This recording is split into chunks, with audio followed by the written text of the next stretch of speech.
vague exactly when the first corn roast was held, but I would estimate it was about 1972. And the way it got started, there was a guy who was the chief tower operator at Oshkosh called Russ Lincoln. And he called me one day and explained who he was, and I had no idea who he was. Or I think I'd only been to Oshkosh once, and I didn't really appreciate what the tower did. And he asked, would Edel be willing to make a $75 donation, and they could take credit for the event, and we'd have beer and bratwurst and corn. And I didn't quite even understand what he was talking about, because I'd never had beer cooked, never had corn cooked that way, and I've never had bratwurst cooked that way. And the first event, I would guess that we might have had 30 or 40 people. We invited everybody we could remember to invite.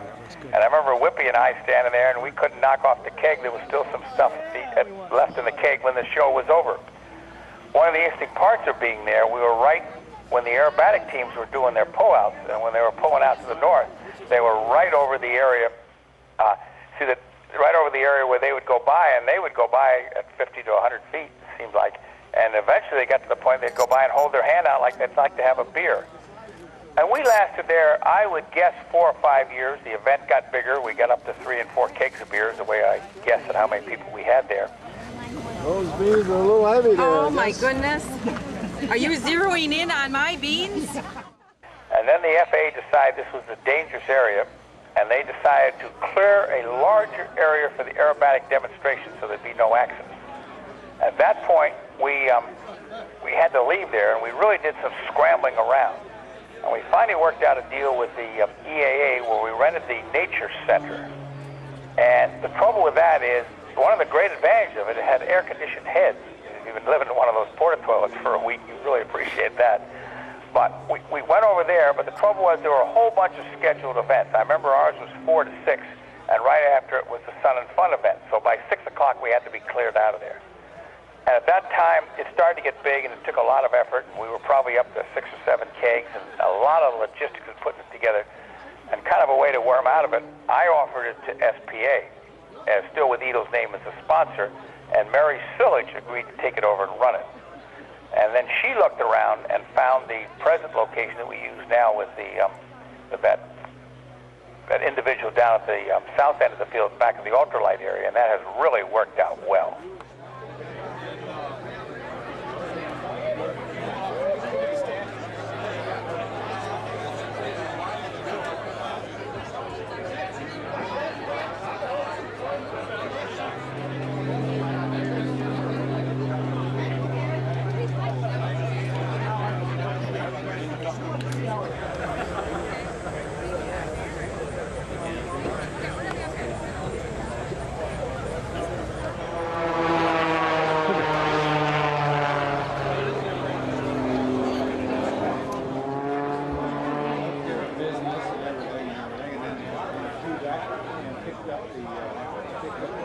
Oh, excuse me. It's all right. There he is. There's your 5 tickets. How many do you want to use? Thank you very much. Okay, he's got one. All right, good. I'll hold it up. I gotta see the hearts. 150 ticket, right? How many that'll make him absolutely I'll give you nervous as 5. hell. Okay, there we go. All right. You look good. Kind.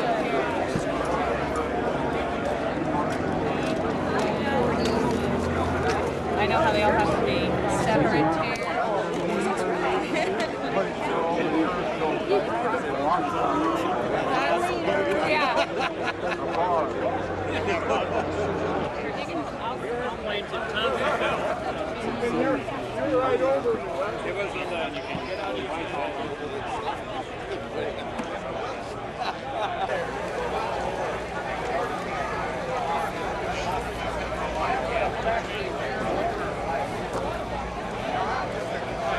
Hi, Dave. You know, these don't have the right name on them this year, and I'm leaking beer here. But it's always nice to see this guy around. You got better glasses this year, right?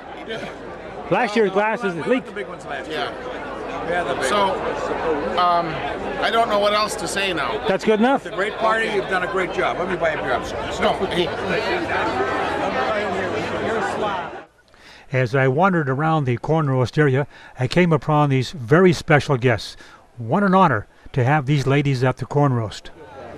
Do we have to have that? My name is Bee Haydu, and I used to be a wasp, well I guess I still am one. and I flew all the primary, basic, and advanced trainers. I was stationed at Pecos, Texas, and I flew the UC-78 and the AT-11, which is the Bamboo Bomber, double-breasted Cub, several other nicknames. Our base in January 1st, 1945 became a B-25 base. Unfortunately, we were disbanded December 20th, 1944. Except for 11 days, I would have been checked out in a B-25. I continued to fly the rest of my life, married a pilot, of course, and we flew and owned many, many aircraft, too many to mention at this particular juncture. I hate to follow this. I'm Marty Weil. I'm from Indiana. I was fortunate enough to be in the WASP. I was in the very last class, and I didn't fly anything but the trainers, and I graduated 10 days before the program closed, but I got my wings and I got to finish, and it was wonderful because I flew a lot of planes afterwards. Congratulations. No seaplanes. I'm Dawn Rocco Baldwin Seymour. I come from Rochester, New York, and I joined the class of 1943-5, fifth class. Everything was working beautifully at Sweetwater, Texas. And I was sent to a 4-engine school in Lockburn and qualified for FC and the B-17 F&G models. One of the lucky girls. Instrument ticket and 4-engine rating. I was sent to a gunnery school where I helped do the flights for the student gunners as they learned how to fire the 50 caliber machine guns in the air. Wow. Wow. It's wonderful. My name is Jan Goodrum, and I live in Oregon. Learned to fly in New Hampshire at the university in the CBT program in 1940-41. And then I went into the Air Force, having been a dean at American University in Washington, D.C., and was delayed because the president would not release me for 6 months out of my contract. So I went into the 8th class in 43-8. I was then assigned to Arizona, where I was in production line maintenance, so I tested all aircraft. Wow, what a wonderful piece. Let me get a wide shot of everybody here. And we love being here. Good love being here. Welcome, I'm Jim McMahon. Nice to have you.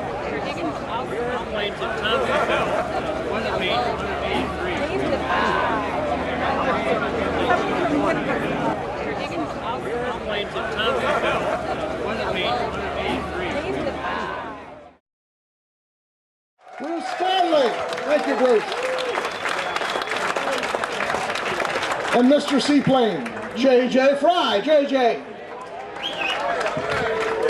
Hey, take off that hat. I want to thank you all for coming, and we've all had a great time. But I think the person we should really thank is this guy over here, Jim McManus. You don't appreciate what he's done. And Kathy, where's Kathy? And really the brains behind the whole organization, and this isn't even her job, and Mr. Tom Casey, is Kathy has put it together. And you don't appreciate the logistics that go in there.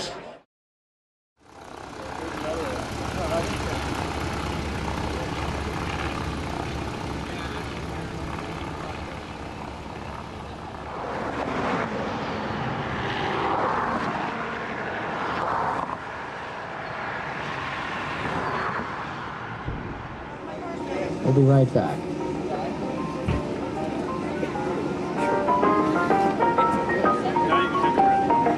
I can breathe now.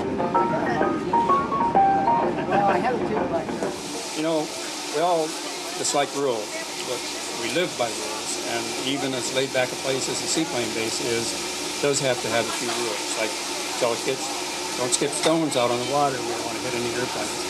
And from that point, you know, you have to have some rules or an organization to do that. The beautiful thing about it is, being an entirely volunteer organization, the enthusiasm that you have and the cooperation you have from the volunteers, it's just amazing. I don't think you could run an organization and pay people and have it come out as well as it does here.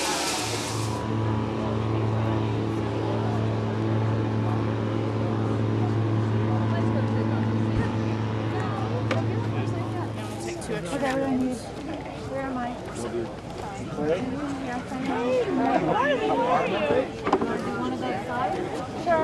Look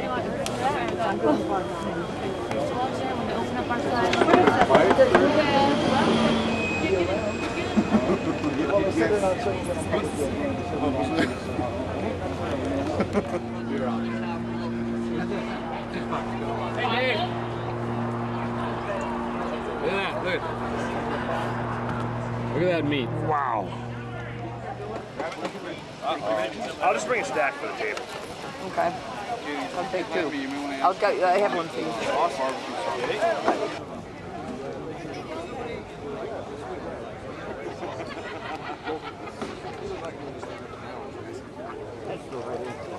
Now. I'm careful.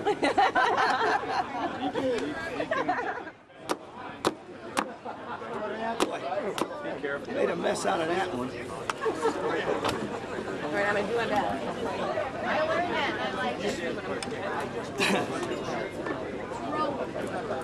Over this way. Well, yeah, but you're gonna put into it.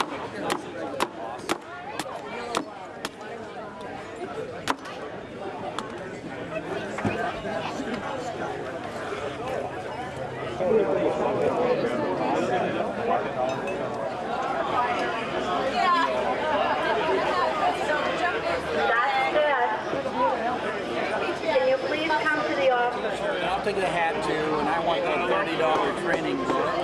You just got a break.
So it's kind of fun. But at the same time, that's a thought, and then you could go over to Brown's and, the seaplane rating. Way down south. Yeah, it is. Back in the made me think of Eskimo rolling and kayak. It's inverted and then take your way out. Every seaplane ride is good. 339. So what I'd like to see at this time of the giveaway is someone finally reaching over their pocket to go out the ticket. Hello, 2339. What's that? You have plenty or half plenty? Right on route 12. We're all on route 12.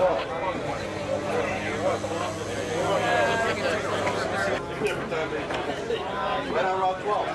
We're all on route 12.